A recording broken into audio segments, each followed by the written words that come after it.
Greetings to you, Paradox Church, and thank you to Pastor Craig for inviting me to share with you today. This is a part of a pulpit exchange, an unusual pulpit exchange where we don't actually go to each other's pulpits because of what's going on, but we are able, because of all the ways that we are worshiping now through pre-recorded and online and all that stuff, to be able to share with each other. And I look forward to the day when I will be able to actually be in the same place with you and actually meet with you.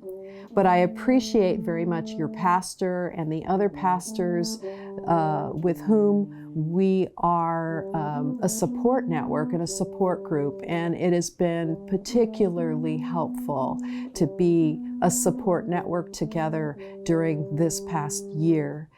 Helping each other through and sharing what we're doing and sharing what we know and what works and what doesn't, and just supporting each other during this incredibly difficult time. And I truly appreciate your pastor and all of our colleagues and the times that we spend together on Zoom to share with each other. It's something I look forward to every month. But thank you again. My sermon title today is Speak, Lord, Your Servant is Listening. And it is the call of Samuel.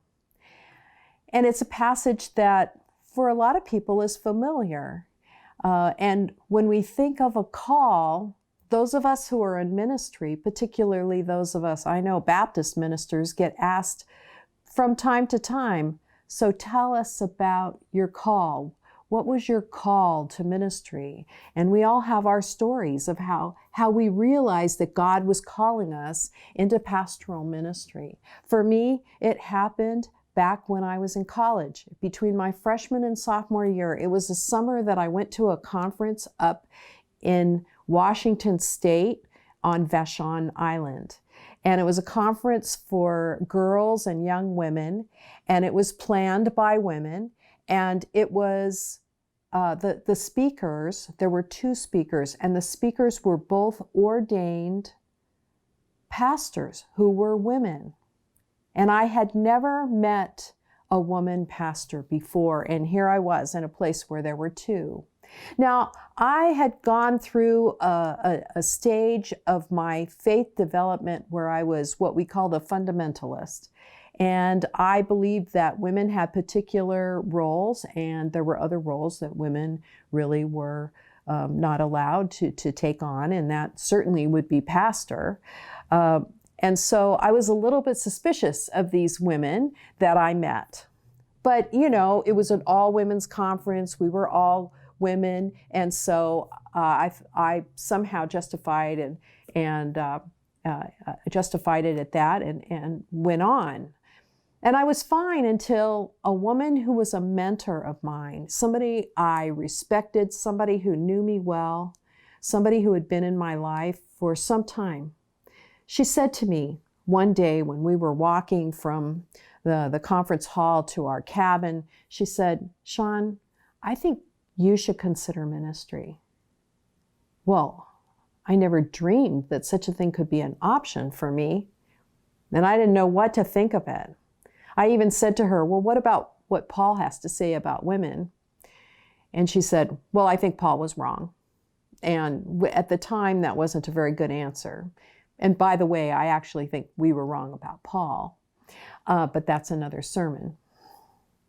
Well, it wasn't like on that day I decided, yeah, God was calling me into ministry, but it was the first day of a discerning process that took about a year, the majority of the year, where I was confronted over and over in different ways because of different circumstances with the idea that I should consider ministry, that maybe God was calling me to be a pastor.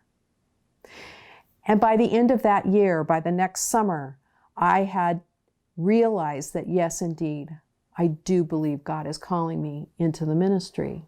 And so from there, I changed my major.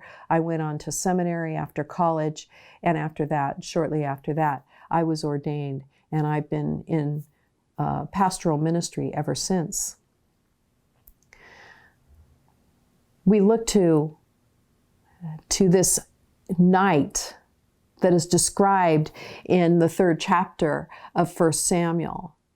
Samuel was he was still a boy, and he had been brought by his mother and father to Eli the priest as an offering, as a way of saying thank you to God. Because Hannah, his mother, was barren, and she had come a few years before bringing Samuel to Eli to the temple, and there she prayed.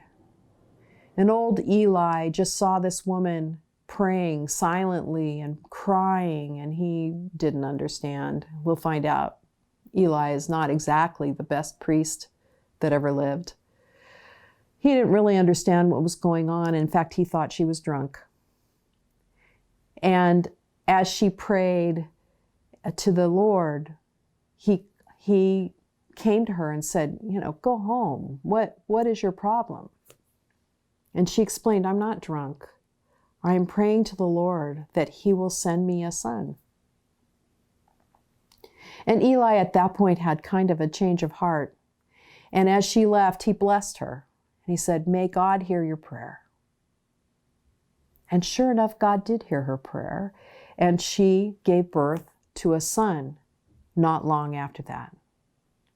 And after she raised him up enough, he was weaned and old enough, she brought him to Eli, she and her husband, and said, here, this is the son that God has given us, and we offer him to God's service. And she left him there to serve in the temple with Eli. And every year would come and provide for him all of his needs, his clothes, and all the things that he needed. And there he was raised in the temple by Eli. So the call to ministry, you could look back, and it could be when his mother prayed. It could be when his parents brought him to the temple. We don't know. But when he became aware of this call was this night, when as he slept, Eli in another room, he suddenly heard his name. And so he woke up and he ran into Eli and he said, yes, I heard you. Here I am. And Eli said, I didn't call you. Go back to bed. So he goes back to bed. And a little while later, he hears his name again. He hears he's being called again. He goes running into Eli and he says, you called. Here I am. And Eli said, I didn't call you. Go back to bed. And a third time, he heard his name. And he went running into Eli and he said, you called me. Here I am. And at that point, Eli, who I said was not the greatest of priests, realized what was going on. You see, the scriptures said that there had not been any kinds of messages from God in a really long time. Eli had almost forgotten what it was like to receive a message from God. But by that third time, Eli realized what was going on, that God was speaking to Samuel, this boy. And he said, okay, Samuel, go back. And when you hear it again, say, speak, Lord. Your servant is listening. And so that's what happened. He went back, and when he heard his name called again, he did what Eli said. He said, speak, Lord. Your servant is listening. And God spoke to Samuel.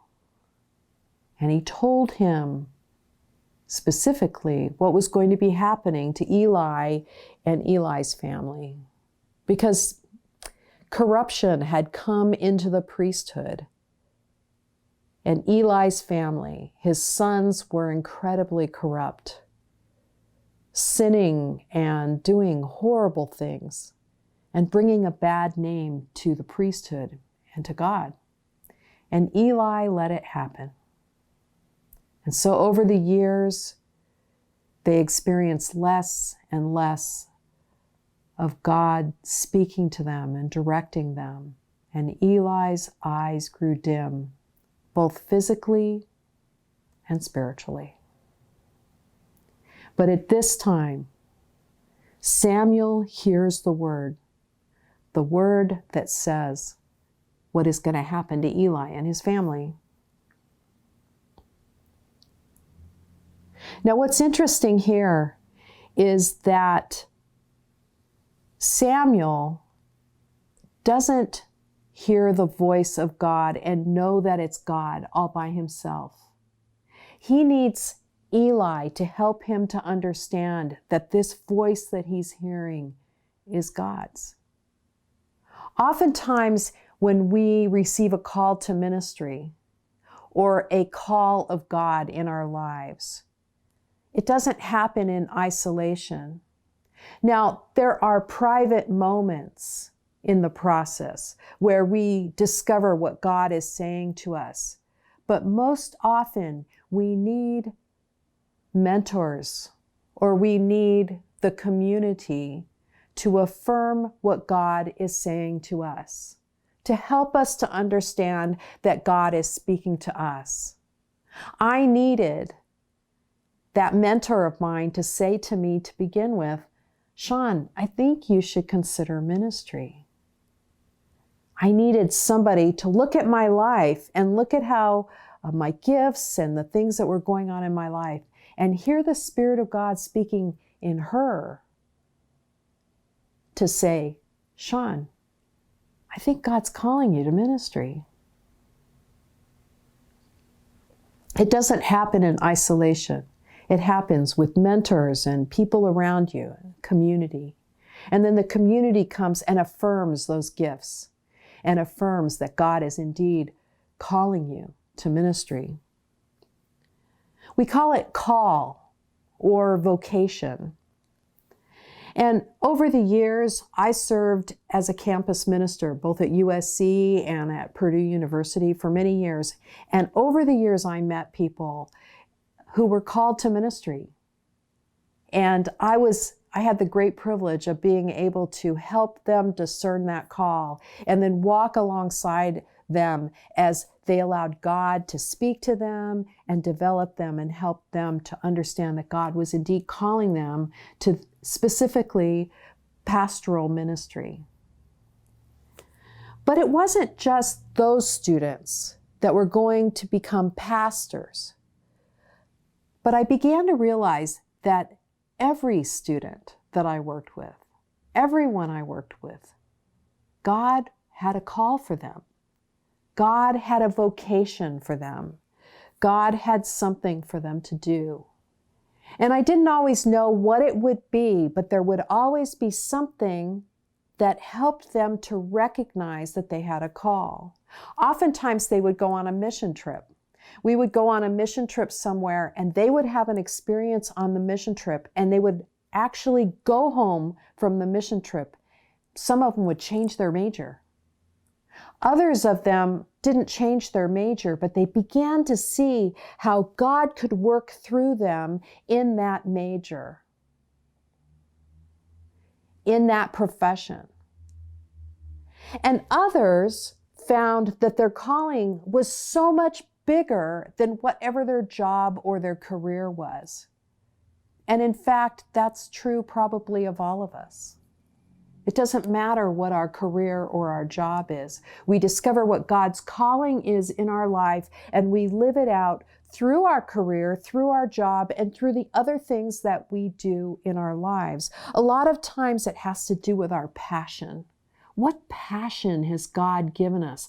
What issue or what need in the world has God not only gifted you for, but has put in your heart this passion for that need?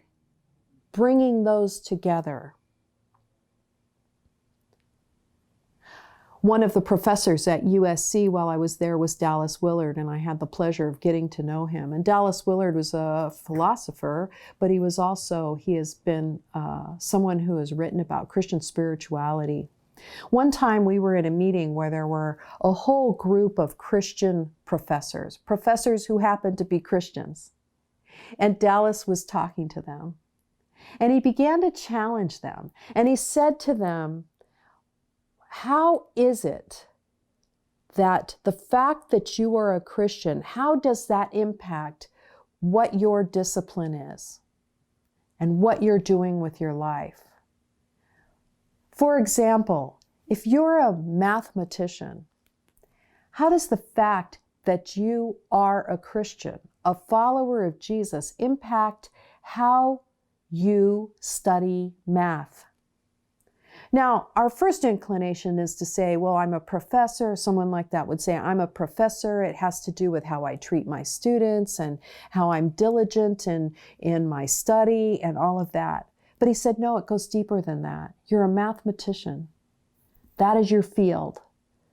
How does the fact that you are a follower of Jesus impact your life as a mathematician? I can't even answer that question because I'm not a mathematician. But he would ask that question of someone, if you're an engineer, if you're a nurse, if you're a teacher, how does the fact that you are a follower of Jesus impact not just how you treat each other in that field, but how you think about it and how you live into it and in your study and in your communication of your field? How does it impact that? And only each one of us can answer that in our own case as we prayerfully consider that. But it goes beyond that too, because there are a lot of people that their calling is lived out so much bigger than their job. I think of my mother. My mother she worked in different offices doing different jobs. At one point, she was a switchboard operator at a company. And yes, she treated people well. She did everything she could to help them. She was somebody who cared for her coworkers, but her passion was music. And even though she was never a professional musician, she was somebody who liked to live out her faith and communicate her faith through music, whether it was in church or in other venues where she was able to sing, or work with other people in the arena of music as a choir director and as somebody who would bring people together to do musical performances. That was her passion. And she worshiped God with her passion. She lived out her passion and her calling and her vocation, even though it wasn't directly related to what her job was. You see, God calls us and gives us a vocation, each one of us. And as we search for that and we live it out, we are honoring God. And so we've been talking about that vocation, that calling, that maybe that calling on our life. And it sets the direction of our life. And even though our jobs may change and our place and our location may change, we see a continuity in that calling for our life. But there's also a calling for the moment. We see this in Samuel because Samuel wasn't just a prophet. Samuel was a prophet. He was a priest. He was a military leader. He was a judge. He was a leader in his tribe. And so we see this even as we live out our lives. Maybe some of you have discovered a calling for the moment during this time of difficulty, this pandemic. as our lives have been shifted and dramatically changed, have you found a calling that's for the moment? I think of that very first week when we realized that we were no longer going to be worshiping together as a community, as First Baptist Church. And I got a phone call from one of the members of my congregation, really somebody who wasn't officially a leader or on any of our commissions or anything like that, but she called me and she said, I'm really concerned about those people who are going to be isolated at home. Maybe they're seniors, they're older, they live alone. And I just want to offer, I'm willing to organize a phone tree and get in contact with a bunch of people and organize it so that we can be calling these people every few days and make sure that they're okay and make sure that they have everything they need. Is it okay if I do that? I was like, this is a pastor's dream. It's like, yes, thank you. And she did it. And she gathered all of these people, and this fairly low-tech way of communicating began to happen. And not only did they call the people who were isolated, but then the people who were being called started calling other people. And people were communicating with each other and checking in on each other. And when they found a need, they would share it with everybody else, and we were able to meet needs. And it was a calling for the moment. God put it on our heart. We need somebody who will do this, and you can do it. And she did. When we look at Samuel lived in a pivotal time in the history of Israel, the history of God's people. First of all, it was a time that I mentioned before when messages from God were rare. It was a time when the priesthood and the leadership had become corrupt, and it needed to be changed. And God wanted to come in and begin to interact with God's people again. And so he found this boy who had been offered by his parents to serve him, Samuel. And he spoke to Samuel, and he continued to speak to Samuel. And he had Samuel speak to Eli. And it wasn't long before Eli's family and Eli all died. And God began to bring up the prophet Samuel, somebody that people could trust, somebody who had integrity, somebody who could hear the voice of God. It was a new stage in the life of Israel. They were going from being a tribal people to being a kingdom. And Samuel actually, over the years, he anointed 2 different kings, Saul and David. It was a transition in the life and the people and the journey of God's people. And Samuel was a significant player in all of that. We can think of times in our own history, significant times that were pivotal, times of change, and we can see the lives of people that were called by God to work at that time in that place to make a difference. We see people like Martin Luther King Jr. and John Lewis and others who were key in the civil rights movement of the 60s,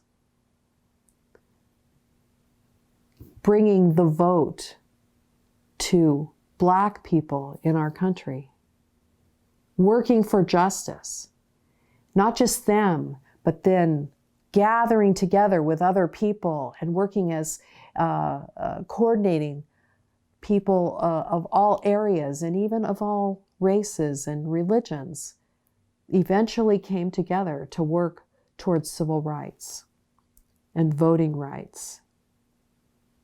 And though things are not perfect, it was a pivotal time in our history when things changed dramatically. Could it be that we are living in a pivotal time? Could it be that we in this world living through a pandemic, how can it not be a pivotal time? The impact of this pandemic on us as a nation and as a world, how can that not have dramatic, lasting impact that we can only speculate and imagine at this point? But not just that. Other dramatic things that are happening in our world, in our politics, the national turmoil that we are experiencing seemingly every single day right now, as we wonder what will happen next. And not only that, as people of faith, we are at a pivotal time, because as people of faith, we are beginning to discover the kinds of things that are happening among people who identify as Christian that seem to be counter to what Jesus calls us to be. Christian nationalism, white supremacy, racism, patriarchy, conspiracy theories, and persecution complex, all of those things that we are seeing right now in the name of faith, in the name of God, in the name of Christ. We are living in a pivotal time. And so the question is, what is God calling us to do? What is God calling us to do as people of faith? What does God have for us? That's something that we need to pray about. That's something that we need to talk about with each other. That's something that we need to come together as people of God, as people of faith, who are beginning to recognize what's going on around us. Come together and do the things that God calls us to do.